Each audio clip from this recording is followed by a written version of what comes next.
Assalamualaikum warahmatullahi wabarakatuh.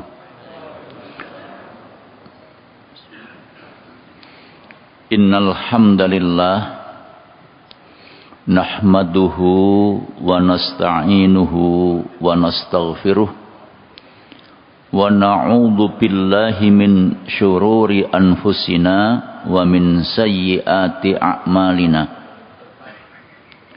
May yahdillahu fala mudhillalah wa may yudlil fala hadiyalah. Wa ashhadu an la ilaha illallah wahdahu la syarikalah wa ashhadu anna Muhammadan abduhu wa rasuluh. Allahumma salli wa sallim wa barik ala nabiyyina Muhammad wa ala alihi wa ashabihi ajma'in. Amma ba'du, para jamaah rahimakumullah, alhamdulillah, karena rahmat Allah semata, pagi ini kita sekalian dapat hadir di Masjid Namira untuk bersama-sama menunaikan sholat subuh secara berjamaah, dan alhamdulillah kita telah menunaikannya. Semua itu tidak lepas karena rahmat Allah yang diberikan kepada kita. Kalaulah bukan karena rahmat Allah, tidak mungkin kita bisa hadir di majelis ini, di masjid ini, dan kemudian menunaikan salat berjamaah subuh secara bersama-sama. Karena itu harapan kita semua tentunya semoga rahmat Allah ini tetap tercurahkan kepada kita semua. Semoga Allah limpahkan keberkahan kepada kita, dosa-dosa kita diampuni, kesalahan-kesalahan kita dihapuskan, dan semoga kita senantiasa dalam lindungannya, dijauhkan dari berbagai wabah dan musibah, tetap istiqomah di jalan Allah sampai akhir hayat kita. Harapan kita semua, semoga kita husnul khotimah. Amin. Semoga salawat serta salam senantiasa dilimpahkan kepada Nabiullah Muhammad sallallahu alaihi wasallam beserta keluarga beliau, para sahabat-sahabat beliau, dan segenap umatnya yang taat dan patuh kepada ajaran beliau, dan semoga kita termasuk umat yang berada di dalamnya. Para jamaah sekalian rahimakumullah, tema kajian subuh ba'da subuh pagi ini adalah kemuliaan bulan Dzulhijjah. Di dalam Al-Quran di surat At-Taubah ayat nomor 36, Allah berfirman, A'udzu billahi minasyaitonir rajim. Inna iddatasy syuhur indallahi Isna asyara syahran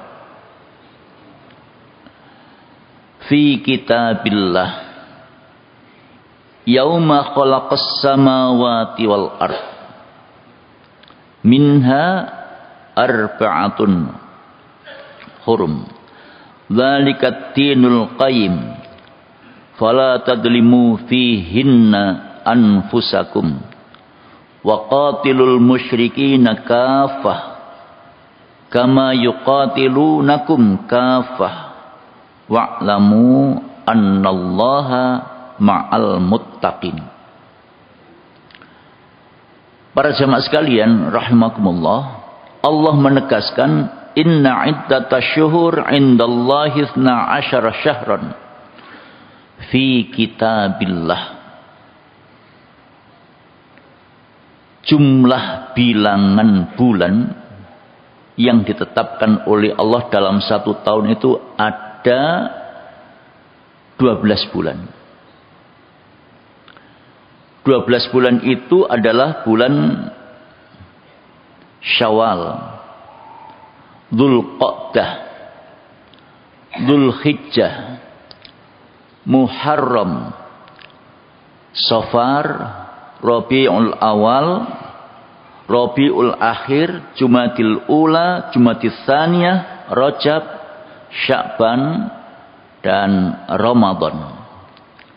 Itu bulan-bulan yang ditetapkan oleh Allah selama 1 tahun, ya, ada 12 bulan menurut kalender Hijriah. Sementara di balik itu ada kalender Miladiyah. Januari, Februari, Maret, April, Mei, Juni, Juli, Agustus, September, Oktober, November, Desember. Nah, dari 12 bulan yang ditetapkan oleh Allah itu, minha arba'atun hurum. Ada 4 bulan yang dimuliakan oleh Allah. Dzalika dinul qayyim. Itulah ketetapan yang telah ditetapkan oleh Allah dalam agama yang lurus, agama yang benar, agama yang diridhai oleh Allah, yaitu ad-dinul Islam. Fala tadlimu fihinna anfusakum. Maka di dalam bulan-bulan yang dimuliakan oleh Allah itu, janganlah kalian mendolimi diri kalian. Jangan menganiaya diri kalian. Ini pesan Allah. Waqatilul musyrikina kafah. Dan perangilah orang-orang musyrik secara totalitas. Kama yuqatilunakum kafah. Sebagaimana mereka memerangi kalian secara totalitas. Wa'lamu annallaha ma'al muttaqin. Ketahuilah bahwasanya Allah itu senantiasa bersama-sama dengan orang-orang yang bertakwa. Orang-orang yang bertakwa itu adalah orang-orang yang taat dan patuh kepada Allah. Taat dalam melaksanakan perintah-perintahnya dan taat dalam menjauhi segala macam bentuk larangannya, dimanapun, kapanpun, dalam situasi dan kondisi apapun. Nah, para jamaah sekalian rahimakumullah, di antara 12 bulan yang telah ditetapkan oleh Allah itu ada 4 bulan yang dimuliakan oleh Allah. Yang pertama bulan Dzulqa'dah, bulan Dzulhijjah, Muharram, dan Rajab. Dzulqa'dah, Dzulhijjah, Muharram ini jejer, gandeng, sambung, ya, lazim disebut bulan-bulan haji. Karena pada 3 bulan ini para jamaah haji telah memproses diri mulai pemberangkatan, pelaksanaan, sampai dengan pemulangan. Lalu kemudian bulan Rajab ini terpental, terpisah, ya, terpisah dari yang 3 tadi itu. Jadi 4, Dzulqa'dah, Dzulhijjah, Muharram, dan Rajab. Para jamaah sekalian rahmatullah, masing-masing bulan yang dimuliakan oleh Allah dari 4 bulan tersebut, salah satu di dalamnya adalah bulan Dzulhijjah. Sekarang kita berada di bulan Dzulqa'dah. Beberapa hari ke depan kita akan memasuki bulan Dzulhijjah. Secara bahasa Dzulhijjah, Dzul itu artinya memiliki, ya. Dzu itu artinya memiliki. Al-Hijjah yang menunaikan ibadah haji. Artinya di bulan Dzulhijjah itu bagi mereka-mereka yang ditakdirkan punya kemampuan untuk menunaikan ibadah haji, maka mereka akan menunaikannya sesuai dengan petunjuk Allah dan Rasul-Nya. Karena memang salah satu di antara rukun Islam yang 5 adalah menunaikan ibadah haji bagi siapapun orangnya yang ditakdirkan punya kemampuan. Allah menyatakan, a'udzubillahi minasyaitonirrajim, walillahi 'alan nasi hajjul bait man istata'a ilaihi sabila.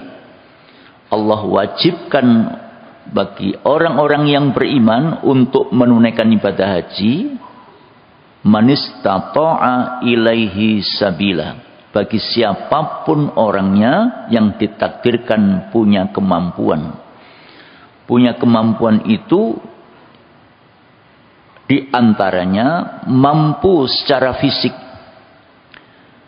mampu dari sisi keilmuannya, mampu dari sisi finansialnya, mampu transportasinya, ya, karena memang hal itu menjadi bagian penting.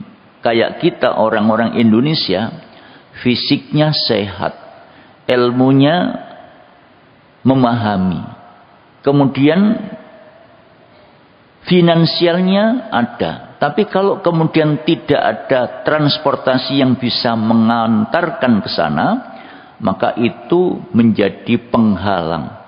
Sehingga yang demikian itu menjadi sebab yang bersangkutan belum berkewajiban untuk menunaikannya. Para jamaah sekalian rahmatullah, kadang-kadang secara fisik sehat, finansial cukup, tapi pada sisi yang lain orangnya tidak punya kemampuan di bidang keilmuan, maka yang demikian itu tentu termasuk kategori orang yang tidak mampu atau belum mampu. Oleh karena itu maka setiap calon jamaah haji harus dibekali dulu dengan ilmunya supaya nanti bisa melaksanakan ibadah sesuai dengan tuntunan. Para jamaah sekalian rahimakumullah, secara umum orang fisik sehat, ilmu siap, transportasi ada, tapi finansial tidak memiliki, juga belum punya kemampuan. Nah, karenanya para jamaah sekalian rahmatullah, Allah syaratkan man istata'a ilaihi sabila, bagi siapapun orangnya yang punya kemampuan untuk menunaikan ibadah haji. Nah, para jamaah sekalian rahmatullah, terkait dengan bulan Dzulhijjah yang di dalamnya termasuk salah satu bulan yang dimuliakan oleh Allah Subhanahu wa taala, di antara kemuliaan-kemuliaan, keutamaan-keutamaan yang diungkapkan dalam bulan Dzulhijjah itu, yang pertama adalah sebagai bulan haji, karena pada bulan itu orang-orang yang tadi saya sampaikan yang ditakdirkan punya kemampuan, mereka berkewajiban untuk menunaikan ibadah haji. Para jemaah sekalian, di dalam surat Al-Hajj ayat nomor 27 Allah menyatakan, a'udzubillahi minasyaitonirrajim, wa'adzin finnas bil hajj ya'tuka rijalan. Sampaikan kepada manusia, umumkan kepada manusia, khususnya orang-orang yang beriman. Para jamaah sekalian, apa kata Allah? Kalau hal itu telah sampai kepada mereka, info tentang perintah menunaikan ibadah haji, ya'tuka rijalan, mereka akan mendatangi kamu walau harus dengan berjalan kaki. Ini menggambarkan betapa semangat setiap orang yang beriman untuk menunaikan ibadah haji itu luar biasa. Dan bahkan para jamaah sekalian rahmatullah, Sampai pada kenyataan yang kita lihat, tidak jarang orang itu walau dari negeri yang jauh berangkat dengan berjalan kaki. Beberapa tahun yang silam, di tahun 2010 kalau tidak salah itu, ada serombongan orang dari Uzbekistan yang menempuh perjalanan kaki menuju Mekah dalam waktu yang relatif lama, kurang lebih 4 bulan. Jalan kaki. Luar biasa. Itu menggambarkan betapa semangat orang-orang yang beriman untuk menunaikan ibadah haji itu, walaupun kelihatannya berat, tapi kalau semangatnya itu telah muncul pada dirinya, maka yang berat itu akan menjadi ringan. Para jemaah sekalian, wa ala kulli dhamirin ya'tina min fajjin amik. Di sisi lain, ada juga di antara mereka yang menggunakan kendaraan unta, walaupun unta itu dalam posisi fisiknya kurus. Walau dari negeri yang jauh, mereka akan tetap berupaya untuk bisa datang. Bahkan dari masyarakat kita, kaum muslimin yang ada di Indonesia, ini pernah juga ada yang menggunakan sepeda pancal sampai ke Mekah. Luar biasa ini. Ya, itu karena didorong oleh semangat untuk bisa menunaikan ibadah haji. Jadi para jamaah sekalian rahmatullah, itu salah satu keutamaan yang dimiliki oleh bulan Dzulhijjah. Di bulan Dzulhijjah itu orang-orang yang beriman kepada Allah, manakala mereka itu ditakdirkan punya kemampuan, ya, baik fisik, finansial, maupun juga persyaratan-persyaratan yang lainnya, maka mereka mesti akan berupaya untuk bisa menunaikannya. Andaikan tidak dibatasi oleh jumlah, karena wilayah yang terbatas, saya kira yang namanya jamaah haji akan berdatangan dari berbagai penjuru, bukan hanya sekitar 3 juta setiap tahun, tapi bahkan bisa mencapai ratusan juta. Setiap tahun masyarakat kaum muslimin dari berbagai penjuru dunia yang datang ke Mekah untuk menunaikan ibadah haji itu kurang lebih 3 juta. Dari negeri kita sendiri kurang lebih setiap tahun 220 juta. Tahun ini ada tambahan kuota 20 juta sehingga 240 juta. 240 ribu orang, ya, mohon maaf. 240 ribu orang yang sebelumnya setiap tahun 220 ribu orang. Tapi tahun ini ada tambahan kuota, info yang saya dapat dari teman-teman Kemenak, tambahan kuota 20 ribu sehingga jumlah keseluruhan 240 ribu orang.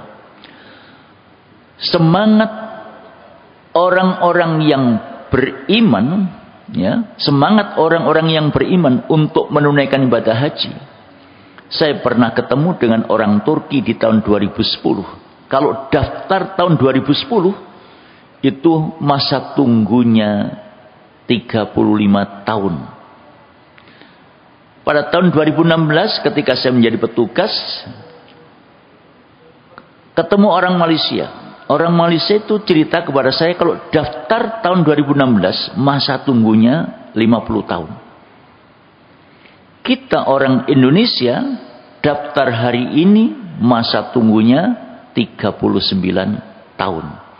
Karena itu para jamaah sekalian, siapapun di antara kita yang ditakdirkan punya kemampuan, ya, maka segera untuk mendaftarkan diri. Tidak usah mikir masa tunggu, tapi yang penting daftar. Insya Allah pada akhirnya nanti akan diberangkatkan. Para jamaah sekalian rahmatullah, itu menggambarkan betapa sesungguhnya menunaikan ibadah haji merupakan bagian yang betul-betul mendominasi setiap orang yang beriman kepada Allah agar bisa menunaikannya walau mereka harus berangkat ke negeri yang jauh, ya. Karena itu adalah bagian dari perintah Allah, dan itu pelaksanaannya hanya di bulan Dzulhijjah, tepatnya nanti pada tanggal 8 sampai dengan tanggal 13. Para jamaah sekalian, kemudian di tengah-tengah saat orang menunaikan ibadah haji, maka pada tanggal 9 Dzulhijjah mereka semua akan fokus kumpul di Arafah. Semua jamaah haji akan kumpul di Arafah melakukan wukuf, dan itu bagian dari puncak pelaksanaan ibadah haji. Para jamaah sekalian rahimakumullah, karena Arafah tempat wukuf itu menjadi salah satu penentu keabsahan ibadah haji. Al-Hajju Arafah. Haji itu adalah Arafah. Maka siapapun orangnya yang dalam keadaan sakit saat itu, supaya hajinya itu sah, mereka pun tetap dibopong menuju Arafah untuk mengikuti wukuf di Arafah di tanggal 9 Dzulhijjah. Nah, para jamaah sekalian rahimakumullah, pada sisi yang lain, bagi orang-orang yang tidak berkesempatan untuk menunaikan ibadah haji di bulan Dzulhijjah, di saat hari Arafah, mereka disunnahkan untuk menunaikan puasa Arafah. Nah, ini adalah bagian dari tanda kemuliaan bulan Dzulhijjah. Jadi yang pertama tadi, bahwa pelaksanaan ibadah haji itu dilaksanakan di bulan Dzulhijjah. Nah, di tengah-tengah melaksanakan ibadah haji itu ada hari yang disebut dengan hari Arafah. Pada hari itu seluruh jamaah haji tumplek-blek kumpul jadi satu melakukan wukuf di Arafah. Bagi yang tidak sedang menunaikan ibadah haji, disunnahkan untuk menunaikan puasa Arafah. Para jamaah sekalian, dalam hadis rawahul jamaah, kecuali Imam Bukhari dan Imam At-Tirmidzi, an Abi Qatadah qala Rasulullah sallallahu alaihi wasallam, saumu yaumi Arafah yukaffiru sanatain, menunaikan ibadah puasa di hari Arafah itu, ya, dapat menghapuskan dosa 2 tahun. Madiyatan wa mustaqbalatan, setahun yang lalu dan setahun yang akan datang. Tentu itu semua harus ditunaikan dengan niat yang ikhlas semata-mata karena Allah. Karenanya bagi kita sekalian yang tidak sedang menunaikan ibadah haji ini, nanti pada saat hari Arafah, pada saat itu kita sekalian disunnahkan untuk menunaikan ibadah puasa di hari Arafah. Sehari itu hikmahnya, keutamaannya oleh Rasulullah dikatakan menghapus dosa 2 tahun, setahun yang lalu dan setahun yang akan datang. Karenanya lewat majelis ini kami menghimbau kepada para jamaah, kalau tidak ada udzur, ayo kita bersama-sama berupaya untuk bisa menunaikan puasa Arafah nanti sebagaimana yang dituntunkan oleh Rasulullah sallallahu alaihi wasallam. Kemudian bagi orang-orang yang sedang menunaikan ibadah haji, mereka tidak disunnahkan. Ya, mereka tidak disunahkan. Mereka pada saat wukuf di Arafah fokus untuk bertakarrub kepada Allah agar ibadahnya betul-betul menjadi ibadah yang mabrur, ibadah yang diterima di sisi Allah Subhanahu wa taala. Karena haji yang mabrur itu seperti yang dikatakan oleh Rasulullah, al-hajjul mabruru laisa lahu jazaun illal jannah. Balasan untuk haji yang mabrur tidak ada lain kecuali surga. Itulah sebabnya maka semua jamaah haji mesti berburu haji mabrur. Mesti berupaya maksimal untuk menjadikan hajinya itu mabrur. Sebab haji yang mabrur itu balasannya adalah surga. Para jamaah sekalian rahimakumullah, di samping kemuliaan yang ada di dalam bulan Dzulhijjah, disunahkan untuk menunaikan puasa Arafah. Nah, di sisi lain kita nanti akan merayakan sholat Idul Adha pada hari Idul Adha.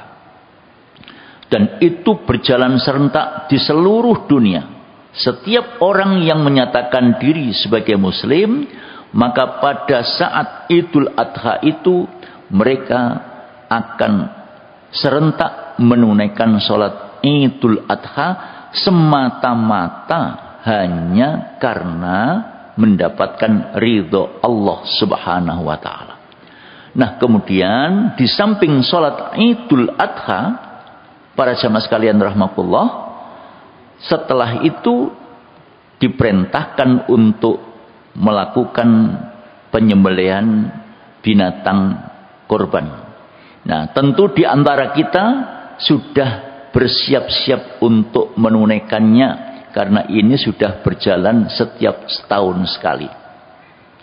Terkait dengan ibadah kurban ini, para jamaah sekalian rahmatullah, di dalam hadis yang diriwayatkan oleh Imam Ahmad dan Ibnu Majah, an Zaid bin Arqam qala qultu au qalu, dari Zaid bin Arqam yang mengatakan, aku bertanya atau para sahabat bertanya kepada Nabi, ya Rasulullah, ma hadhil adahi? Wahai Rasulullah, apakah yang dimaksud dengan kurban itu? Qala, Rasulullah menjawab, sunnatu abikum Ibrahim. Kurban itu adalah sunnahnya bapakmu, sunnahnya Ibrahim. Lantas para sahabat melanjutkan pertanyaannya. Qalu malana minha. Wahai Rasulullah, kalau kami nanti menunaikannya, kami nanti dapat apa? Qala bikulli sya'ratin hasanatun.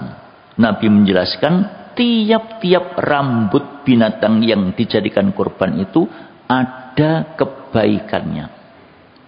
Bisa dibayangkan para jamaah sekalian, bukan saja dagingnya, tiap-tiap rambut, kata Nabi, ada kebaikannya. Sementara kita di dalam melaksanakan ibadah kurban juga tidak pernah berpikir untuk menghitung rambutnya binatang yang kita kurbankan itu. Dalam hal ini adalah kambing atau sapi. Ya, yang kita pikirkan paling-paling hanya sebatas dagingnya berapa kilo. Kemudian ayo kita nyati dan seterusnya. Itu yang dipikir oleh kebanyakan orang. Tapi Rasulullah katakan bikulli sya'ratin hasanatun, tiap-tiap rambut yang menempel pada binatang yang dikorbankan itu ada kebaikannya. Masya Allah. Qalu, para sahabat melanjutkan pertanyaannya kepada Nabi sallallahu alaihi wasallam. Fasuf, wahai Rasulullah, bagaimana dengan bulunya? Qala bikulli sya'ratin minas suf hasanatun. Pada tiap-tiap bulu binatang yang dijadikan kurban itu pun ada kebaikannya. Bayangkan para jamaah sekalian rahmatullah, bulu itu rambut yang lebih kecil ya ketimbang rambut yang biasa. Itu pun juga ada kebaikannya, kata Nabi sallallahu alaihi wasallam. Ini menggambarkan kepada kita betapa sesungguhnya melaksanakan ibadah kurban adalah sebuah kemuliaan tersendiri di sisi Allah, yang nanti bagi pelakunya akan mendapatkan banyak kebaikan di sisi Allah Subhanahu wa taala, manakala mereka itu menunaikannya dengan niat yang ikhlas semata-mata karena Allah Subhanahu wa taala. Itulah sebabnya maka Rasulullah SAW sangat menekankan kepada setiap orang yang beriman untuk menunaikannya. Hal ini seperti yang diungkapkan dalam hadis riwayat Imam Ahmad dan Ibnu Majah juga dari sahabat Abu Hurairah, an Abi Hurairah radhiyallahu an qala Rasulullah sallallahu alaihi wasallam. Abu Hurairah menceritakan Rasulullah sallallahu alaihi wasallam bersabda, "Man wajada sa'atan falam yudah fala yaqrabanna musallana." Siapapun orangnya, kata Rasulullah, yang punya kemampuan berkorban tapi tidak mau berkorban, fala yaqrabanna musallana, maka sungguh jangan boleh ia mendekati tempat ibadah kita. Ini peringatan keras.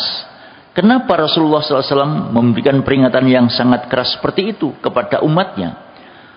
Agar umat itu betul-betul dapat menunaikannya. Kenapa harus menunaikannya? Sebab dibalik menunaikan ibadah kurban itu, umat akan mendapatkan banyak kebaikan di sisi Allah Subhanahu wa ta'ala. Itulah sebabnya para jamaah sekalian rahmatullah, maka ibadah kurban itu sangat ditekankan oleh Allah lewat Nabi sallallahu alaihi wasallam. Di sisi lain, kita harus betul-betul bersyukur karena nikmat Allah yang diberikan kepada kita itu sangat melimpah. Allah ungkapkan betapa banyaknya limpahan nikmat Allah itu seperti yang dijelaskan dalam surat Al-Kautsar yang kita semua sudah sangat hafal. A'udzubillahi minasyaitonirrajim. Bismillahirrahmanirrahim. Inna a'tayna kal kautsar. Sesungguhnya kami, dalam hal ini adalah Allah, telah memberikan kepadamu Muhammad nikmat yang banyak. Ayat ini awalnya khitabnya kepada Nabi, sasarannya kepada Nabi. Tapi karena Nabi itu sudah wafat, maka berikutnya sasarannya adalah kepada kita semua orang-orang yang beriman. Orang-orang yang berimanlah yang memegang Al-Quran sebagai pedoman dan penuntun hidupnya.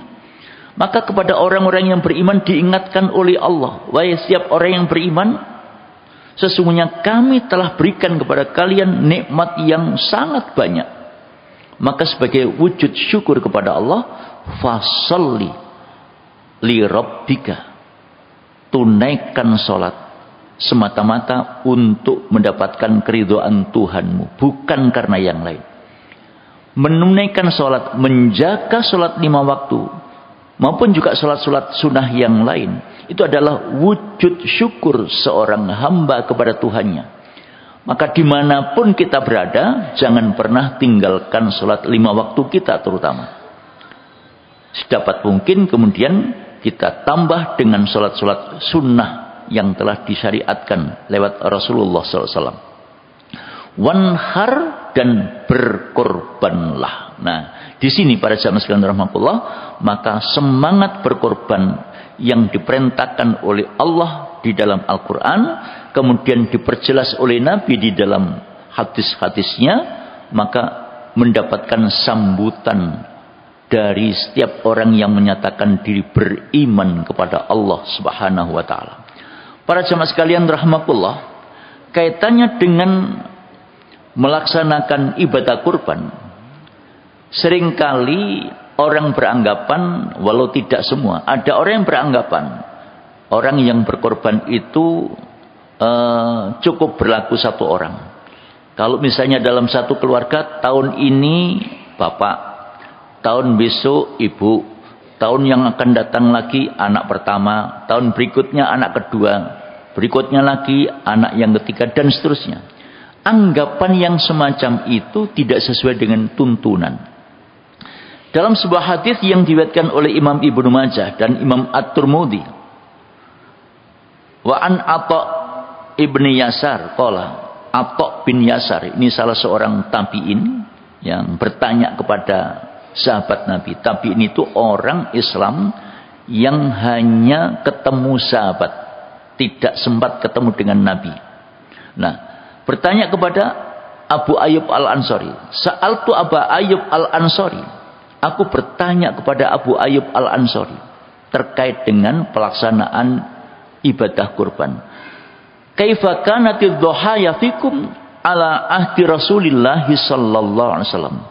Wahai Abu Ayyub Al-Ansari, bagaimana pelaksanaan ibadah kurban di masa Rasulullah sallallahu alaihi wasallam dulu? Qala kana ar-rajulu fi ahdin Nabi sallallahu alaihi wasallam yudhi bisyati anhu wa an ahli baitihi. Pelaksanaan ibadah kurban di masa Nabi sallallahu alaihi wasallam dulu adalah seseorang melaksanakan ibadah kurban di samping untuk dirinya juga untuk keluarganya. Jadi kalau misalnya si fulan berkorban, maka itu di samping untuk dirinya juga, tapi juga untuk istri dan anak-anaknya sebagai bagian dari anggota keluarganya.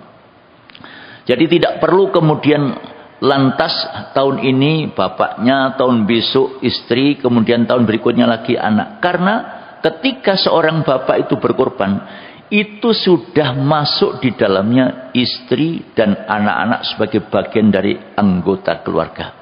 Nah, nanti kalau misalnya anaknya itu sudah dewasa, sudah mampu berusaha, tentu mereka akan korban sendiri. Nah, itu menggambarkan para jamaah sekalian rahmatullah bahwa korban tidak berlaku hanya untuk dirinya sendiri, tapi juga untuk anggota keluarga. Kalau misalnya seseorang berkorban dengan seekor kambing, maka seekor kambing itu juga untuk anggota keluarganya yang lain. Kalau mereka itu bergabung urunan membeli sapi yang jumlah rombongannya 7 orang, maka orang yang bergabung dalam urunan untuk membeli seekor sapi dengan jumlah 7 orang itu, setiap orang juga mewakili anggota keluarganya juga. Jadi sudah masuk satu orang berkorban, sudah mewakili anggota yang ada di dalamnya. Karenanya para jamaah sekalian rahmatullah, maka penting untuk difahami supaya tidak salah faham terkait dengan pelaksanaan ibadah kurban itu. Nah, kemudian dalam kaitannya dengan melaksanakan ibadah kurban, maka betul-betul niatnya hendaknya diluruskan. Jangan berkorban dengan niat untuk kendaraan nanti di akhirat. Hal yang demikian itu masih banyak difahami oleh sebagian masyarakat kita. Kadang-kadang mereka itu mohon maaf tidak menunaikan sholat, puasa juga tidak. Karena mendapatkan pemahaman yang keliru, mendahulukan kurbannya dengan pemahaman nanti untuk kendaraan di akhirat. Lawang orang sekarang naik mikrolet saja itu agak susah, agak wegah kok kemudian mau naik kendaraan. Itu semua kesampingkan, niatkan semata-mata karena Allah. Kalau Allah yang menjadi tujuan dalam kita beribadah, maka fa insyaallah semua nanti akan mendapatkan pahala dari Allah. Persoalan yang menyangkut masalah rahmat Allah di akhirat akan datang dengan sendirinya sepanjang kita ini betul-betul taat dan patuh kepada Allah. Bukan karena bermimpi untuk mendapatkan kendaraan, karena itu semua hanya akan sia-sia ketika orang itu dalam beribadah kepada Allah dengan niat yang tidak lurus sebagaimana petunjuk agama. Jadi kalau orang itu misalnya orangnya tidak sholat, orangnya tidak menunaikan ibadah puasa, lalu mendahulukan ibadah kurban, sholat itu menjadi tolok ukur semua amalan. Karena itu maka sholat harus dijaga dengan baik. Kalau sholatnya baik, puasanya baik, dan amalan-amalannya yang lain baik, maka insya Allah akan mengantarkan dirinya menjadi orang yang bertakwa kepada Allah. Kalau orang itu bertakwa kepada Allah, maka seperti tadi dalam salah satu ayat yang dibaca imam kita itu Allah menyatakan, walau anna ahlal qura amanu wattaqau lafatahna alaihim barakatim minas sama'i wal ard. Kalau orang itu beriman dan bertakwa kepada Allah, sungguh rahmat dan berkah Allah akan didatangkan baik dari langit ataupun juga dari bumi. Itu janji Allah. Karena itu dalam setiap kita beramal, maka niat harus kita tanamkan betul. Di sisi lain faktor tuntunan tidak boleh diabaikan. Tuntunan yang kita lakukan harus semata-mata mengikuti tuntunan Rasulullah sallallahu alaihi wasallam. Jadi kalau misalnya hanya sekedar bermimpi berkorban untuk kendaraan nanti di akhirat, barangkali itu akan sia-sia kalau faktor tuntunan dan keimanan tidak dijaga dengan baik. Para jemaah sekalian rahmatullah. Karena itu maka berkorban ini bagian penting dari pelaksanaan yang dilakukan oleh setiap orang yang beriman kepada Allah di bulan haji. Dan itu hanya dilakukan pada saat hari-hari yang telah ditentukan oleh Allah lewat Nabi, yaitu pada saat Idul Adha, setelah selesai menunaikan salat Idul Adha, dan di hari Tasyrik tanggal 11, 12, dan 13. Lepas dari itu bukan ibadah korban. Sebelum itu kalau seseorang misalnya menyembelih binatang, niatnya untuk korban, maka niat itu tidak sesuai dengan tuntunan. Apa yang terjadi? Yang terjadi bukan dinamakan ibadah korban. Di zaman Nabi ada orang menyembelih binatang korban sebelum sholat Idul Adha. Oleh Nabi diperintah untuk mengulang kembali. Man dzabaha qabla shalah falyu'id. Siapapun yang menyembelih binatang korban sebelum salat Idul Adha, maka dia harus mengulang, harus menyembelih lagi. Nah, karena itu faktor tuntunan harus diperhatikan. Jadi para jamaah sekalian rahmatullah, pelaksanaan yang semacam itu hanya dilakukan pada saat Idul Adha. Nah, itu menggambarkan betapa sesungguhnya pada bulan haji maka Dzulhijjah memiliki kemuliaan tersendiri. Karena di dalam bulan Dzulhijjah, di samping orang itu menunaikan ibadah haji untuk menyempurnakan salah satu rukun Islam yang 5, bagi mereka yang tidak sedang menunaikan ibadah haji, mereka diperintah untuk menunaikan puasa Arafah di saat hari Arafah, dan mereka juga diperintah untuk menunaikan salat Idul Adha di saat Idul Adha telah tiba.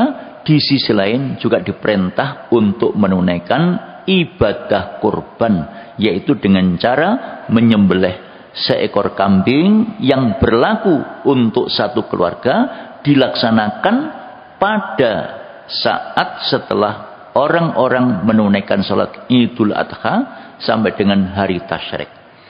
Para jamaah sekalian rahmatullah, di sisi lain pelaksanaan yang dilakukan oleh Nabi Sallallahu Alaihi Wasallam dalam kaitannya dengan ibadah haji di bulan Dzulhijjah terjadi haji wada, haji yang terakhir yang dilakukan oleh Nabi Sallallahu Alaihi Wasallam. Dan pada saat itu pula para jemaah sekalian, Allah turunkan ayat yang ketiga dari surat Al-Maidah. Itu menurut jumhur ulama yang berbunyi, a'udzubillahi minasyaitonirrajim, al-yauma akmaltu lakum dinakum wa atmamtu 'alaikum nikmati wa raditu lakumul Islam madina. Pada hari ini, ya, pada hari ini, pada saat itu Nabi berada di Arafah, Allah Subhanahu wa taala tegaskan, akmaltu lakum dinakum, aku sempurnakan agamaku untuk kamu, dalam arti untuk kita sekalian orang-orang muslim. Wa atmamtu 'alaikum nikmati, dan aku cukupkan nikmatku kepadamu. Wa raditu lakumul Islam madinah, dan aku ridho Islam sebagai agama kamu. Penegasan ini tentu punya makna yang sangat mendalam. Jadi Allah nyatakan bahwa agama yang diturunkan oleh Allah dalam ini adalah agama Islam. Satu-satunya agama yang diterima dan diridhoi di sisi Allah Subhanahu wa taala. Di dunia ini banyak agama. Di Indonesia yang disahkan oleh pemerintah ada 6 agama. Tapi di luar 6 itu banyak sekali. Ya, banyak sekali. Tetapi yang disahkan oleh pemerintah hanya 6. Sementara di dunia yang lain itu banyak sekali. Nah, Allah tegaskan di antara sekian banyak agama di dunia ini yang diterima dan diridhoi di sisi Allah hanya agama Islam. Al-yauma akmaltu lakum dinakum wa atmamtu alaikum nikmati wa raditu lakumul Islam madina. Jadi Allah tegaskan satu-satunya agama yang diterima di sisi Allah adalah agama Islam. Itulah sebabnya para jamaah sekalian rahmatullah, maka setiap kita orang-orang yang beriman harus menjaga agama kita dengan baik. Bukan saja untuk diri kita, tapi harus juga kita wariskan kepada generasi kita, kepada anak-anak kita, agar mereka juga beragama sebagaimana kita beragama. Karena hanya Islamlah agama yang diterima dan diridhai oleh Allah Subhanahu wa ta'ala. Itu pula sebabnya maka Allah berpesan kepada setiap orang yang beriman, sebagaimana yang difirmankan di dalam surat At-Tahrim ayat nomor 6.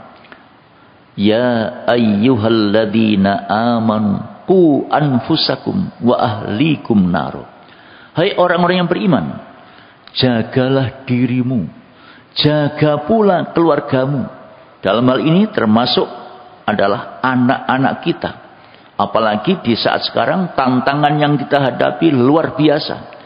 Satu persoalan belum tuntas kita selesaikan, disusul persoalan-persoalan yang lainnya. Nah, karena itu maka sebagai orang tua kita dipesan oleh Allah agar kita betul-betul menjaga diri kita, menjaga keluarga kita, terutama anak-anak kita, jangan sampai terjerumus ke dalam neraka. Syekh Al-Maraghi dalam kitab tafsirnya ketika menjelaskan ayat itu, maka di sana beliau menukil keterangan Umar ibn al-Khattab di saat menghadap kepada Nabi. Ya Rasulullah, naqi anfusana wa kaifala nabi ahlina. Wahai Nabi, wahai Rasulullah, kami bisa menjaga diri kami, tapi bagaimana caranya kami bisa menjaga keluarga kami? Para jamaah sekalian rahmatullah, qala alaihi salam, kemudian Nabi menjelaskan kepada Umar, tanhawunna hunna amma nahakumullahu an. Umar, cara menjaga keluarga adalah cegahlah keluargamu manakala kamu melihat keluargamu akan melakukan perbuatan dosa. Manakala keluargamu akan durhaka kepada Allah. Cegah, larang, jangan boleh. Selanjutnya wa ta'murunahunna bima amarakumullahu bih, dan perintahkan keluargamu untuk melaksanakan apa-apa yang diperintahkan oleh Allah untuk diamalkan, untuk dilaksanakan. Para jemaah sekalian, mustahil seseorang itu akan mengetahui ini larangan agama, ini perintah agama, tanpa mereka harus mempelajarinya. Oleh sebab itu, maka menghadiri kajian-kajian keagamaan menjadi bagian penting dari setiap orang yang betul-betul beriman kepada Allah, agar mengetahui, agar memahami, oh ini petunjuk agama, ini bukan. Ini perintah, ini bukan. Ya, ini larangan, ini bukan. Itu hanya bisa diketahui, hanya bisa difahami kalau mau ngaji. Kalau tidak mau ngaji tidak bisa. Makanya Rasulullah mengatakan, man salaka tariqan yaltamisu fihi ilman sahhalallahu lahu tariqan ilal jannah. Siapapun orangnya, laki ataupun perempuan, yang menuntut ilmu, memahami petunjuk-petunjuk agama, maka akan dimudahkan oleh Allah jalan menuju surga.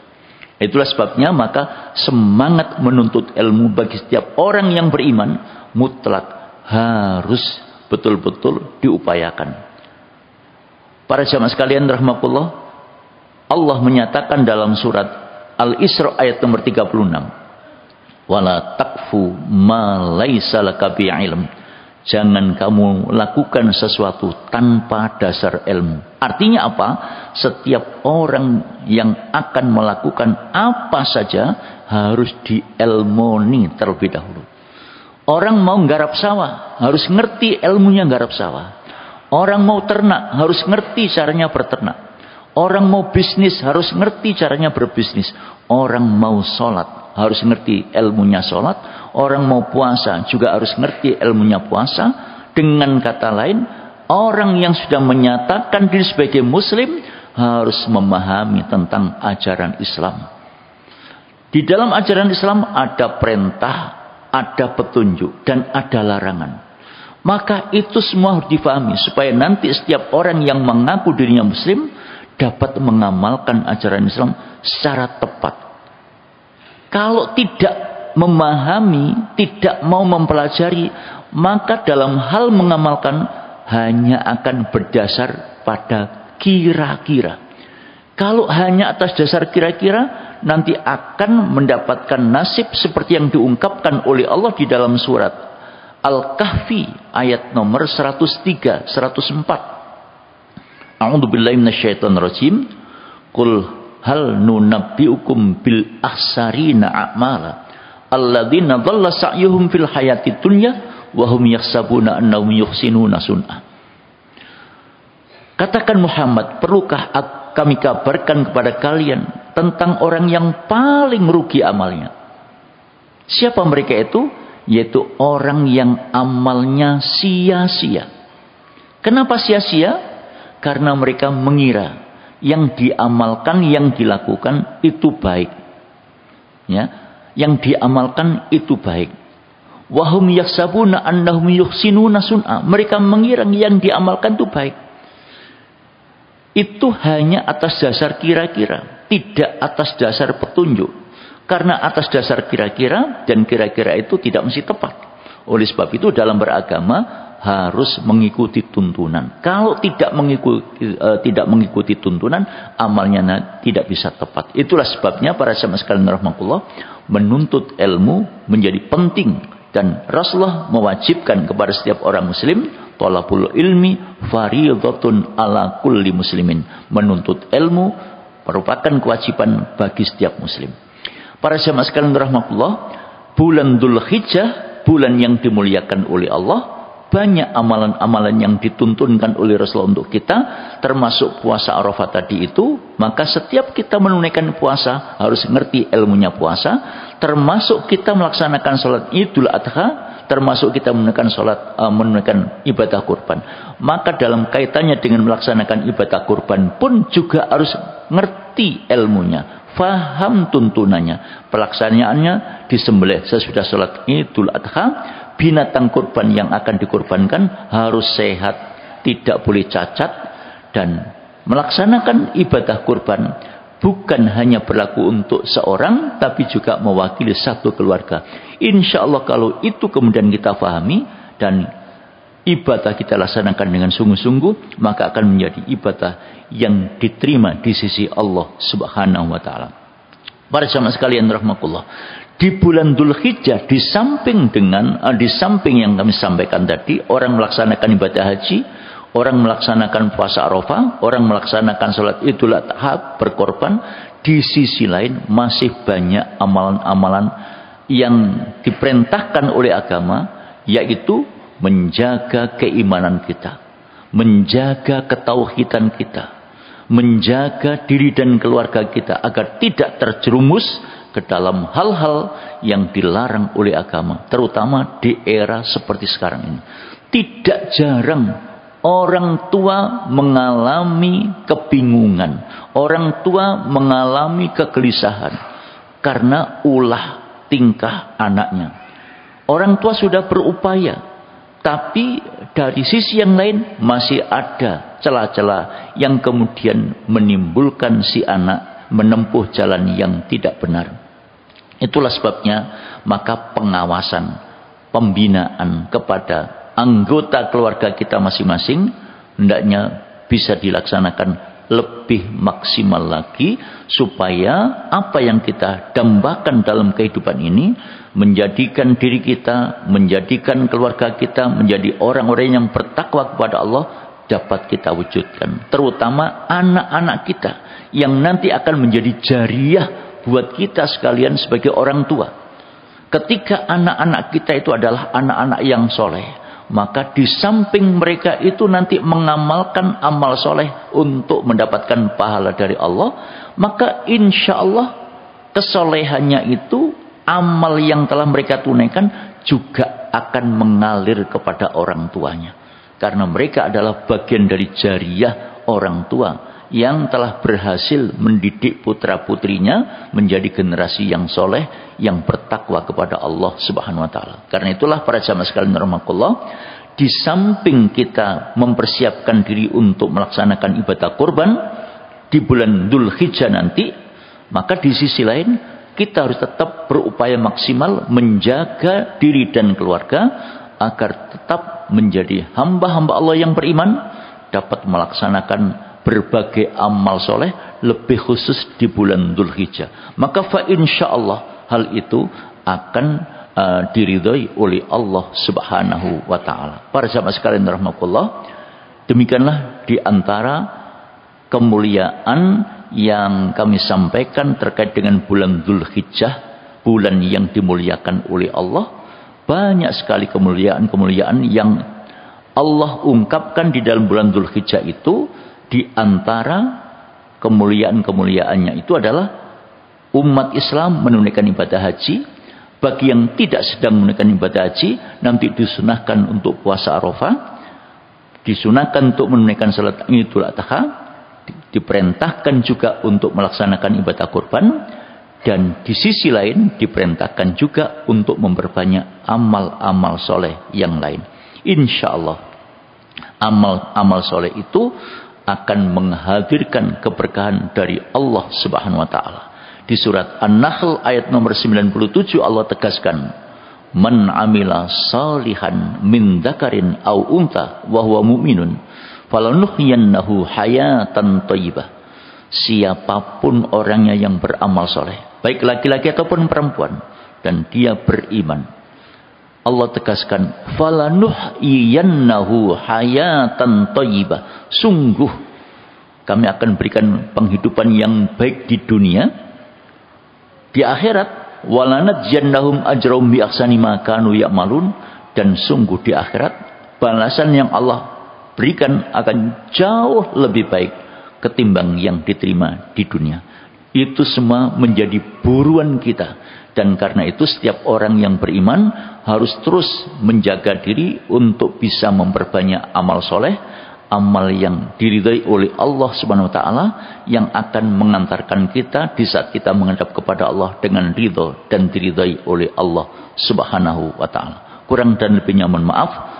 Subhanakallahumma wa bihamdik, asyhadu an la ilaha illa anta, astaghfiruka wa atubu ilaik. Wassalamualaikum warahmatullahi wabarakatuh.